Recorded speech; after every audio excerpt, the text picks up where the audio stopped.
Madam Acting Deputy President, honourable senators would know of the extremely high regard in which I hold paramedics. They witness trauma and tragedy every day of their working lives, and in these times when our nation is ravaged by the coronavirus, they must endure the added stress of saving life while the constant risk of infection hangs over them. Still, they mount duty day and night, hearing and then responding to the clarion calls of the community that relies so heavily upon them. The same community that does not always acknowledge and reflect, as it should, on the personal cost our paramedics suffer, nor the cost paid by those close to them.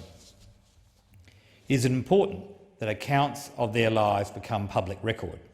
Only then can we attempt to gain a better understanding of what we are asking these brave individuals to do in our service, on our behalf, and for the great collective benefit.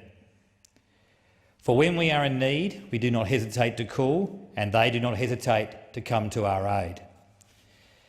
That is the starting point on a journey that the states and territories need to begin to ensure our paramedics receive the care and support that is commensurate to the burden they so nobly carry for us. Honourable senators, there are distinct approaches across the nation.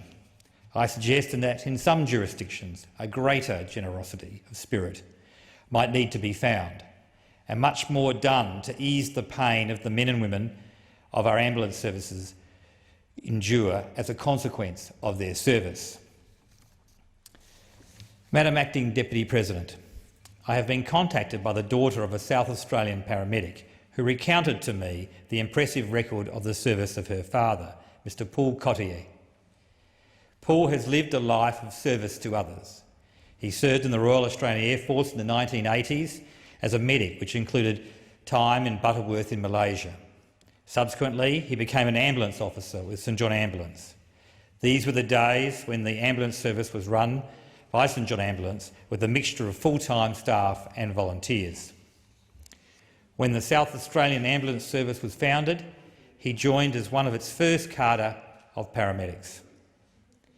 He has proudly served the South Australian community for over 30 years. I know from his loving daughter, like so many, that despite the stresses and strains of serving as a paramedic, he has continued to devote himself to his community's welfare. It is an example of service above self. As a volunteer myself for St John Ambulance, I thank you, Mr Paul Cottier, for your service as an ambulance officer for St John. As a senator for South Australia, I thank you, Mr Paul Cottier, for your service as a paramedic to my state.